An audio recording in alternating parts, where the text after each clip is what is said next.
Welcome to kitchen queen. இன்னைக்கு நம்ம பார்க்க போகிற ரெசிபி கேரமல் பர்ஃபி.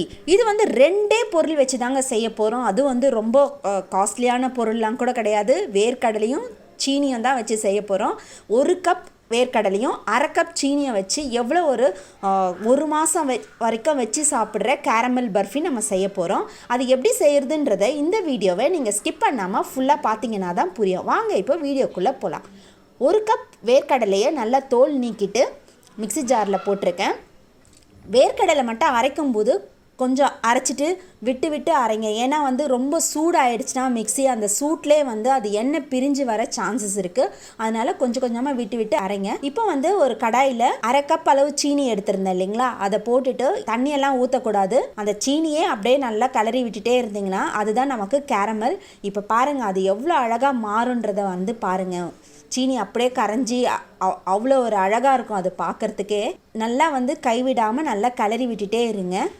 கட்டிலாம் விழக்கூடாது. பாருங்கள் எவ்வளோ அழகாக தண்ணி தானாகவே விட்டு சேஞ்ச் ஆகிட்டு வருது பாருங்கள். இது வந்து நம்ம நல்லா லைட் ப்ரௌன் வர வரைக்கும் தான் நம்ம வைக்கணும். ரொம்ப டார்க்காக லாஸ்ட் ஸ்டேஜ் கேரமல் வந்து நமக்கு தேவை கிடையாது.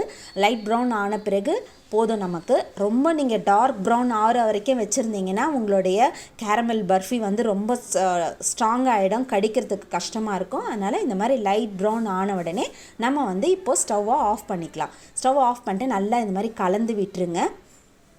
இப்போ வந்து நம்ம வேர்க்கடலை அரைச்சி வச்சுருக்கோம் இல்லைங்களா, அதை வந்து ஸ்டவ் ஆஃப் பண்ண பிறகு தான் நம்ம இதில் போட்டு கலக்க போகிறோம். ஸ்டவ்வை அதோட நம்ம ஆன் பண்ணவே வேண்டாம், முடிஞ்சிருச்சு. இப்போ வந்து வேர்க்கடலை இப்போ இதில் போட்டுக்கலாம். போட்டுட்டு நல்லா கலந்து விடலாம்.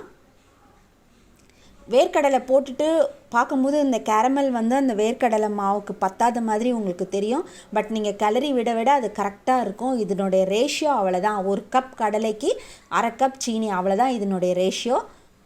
கரெக்டாக இருக்கும் உங்களுக்கு. பாருங்கள் நல்லா கரெக்டாக எவ்வளோ திரண்டு வருது பாருங்கள். கடாயில் கூட கொஞ்சம் கூட ஒட்டவே இல்லை. அவ்வளோ சூப்பராக இருக்குது பார்த்தீங்களா. பார்க்கும்போதே ரொம்ப அழகாக இருக்கும். இது சாப்பிட்றதுக்கும் அவ்வளோ டேஸ்ட்டாக இருக்கும். இது அவ்வளோதான். நல்லா நம்ம எடுத்து இதை வந்து ஒரு பிளேட்டில் நல்லா எண்ணெய் தடவிட்டு நீங்கள் வந்து அந்த பிளேட்டில் நம்ம இதை போட்டுட்டு நல்லா சமன்படுத்தி விட்டுக்கணும். எந்த பிளேட்னாலும் எடுத்துக்கலாம் நீங்கள். பிளேட்டில் நான் நல்லா எண்ணெய்லாம் தடவி வச்சுருக்கேன். இப்போ வந்து அந்த பிளேட்டில் போட்டுட்டு இது வந்து நீங்கள் நல்லா தட்டி விடுறதுக்கு வந்து நீங்கள் தோசை கரண்டி யூஸ் பண்ணிங்கன்னா ரொம்ப ஈஸியாக இருக்கும். அதை தட்டி விடுறதுக்கு நம்ம எப்படி பண்ணாலும் அது நம்மளுக்கு அவ்வளோ, நம்ம என்ன பண்ணாலும் அது கரெக்டாக நமக்கு ஏற்ற மாதிரியே அது வளைஞ்சு கொடுக்குங்க. இப்போ வந்து நல்லா தோசை கரண்டியை வச்சு நல்லா சமன்படுத்திக்கோங்க. ரொம்ப தடியாகவும் இல்லாமல் ரொம்ப மெலிசாகவும் இல்லாமல் கரெக்டாக பாருங்கள். இந்த மாதிரி நல்லா லெவல் பண்ணி வச்சுக்கோங்க. வச்சுட்டு சூடோடு இருக்கும்போதே நம்ம கட் பண்ணி வச்சுக்கணும். ஃபுல்லாக நான் வந்து கரெக்டாக லெவல் பண்ணி விட்டுட்டேன். இப்போவே நம்ம கட் பண்ணி வச்சுக்கணும். ஆறின பிறகு இதை கட் பண்ண முடியாது. அதனால் சூடோடு இருக்கும்போதே கட் பண்ணி வச்சுருங்க. அதே மாதிரி இதை வந்து நீங்கள் கட் பண்ணி உடனே எடுக்கக்கூடாது. நல்லா ஆறின பிறகு நீங்கள் எடுத்திங்கன்னா அது அவ்வளோ அழகாக வரும். நல்லா உடைக்கிறதுக்கும் வரும். அதே மாதிரி சாப்பிட்றதும் வந்து இன்றைக்கி செஞ்சுட்டு நீங்கள் நாளைக்கு சாப்பிட்டிங்கன்னா ரொம்ப டேஸ்ட்டாக இருக்கும். உடனே சூடோடு சாப்பிட்றத விட மறுநாள் வச்சு சாப்பிடும்போது இது அவ்வளோ டேஸ்ட்டாக இருக்கும். பாருங்கள் நம்மளோட கேரமல் பர்ஃபி சூப்பராக ரெடி ஆகிடுச்சு.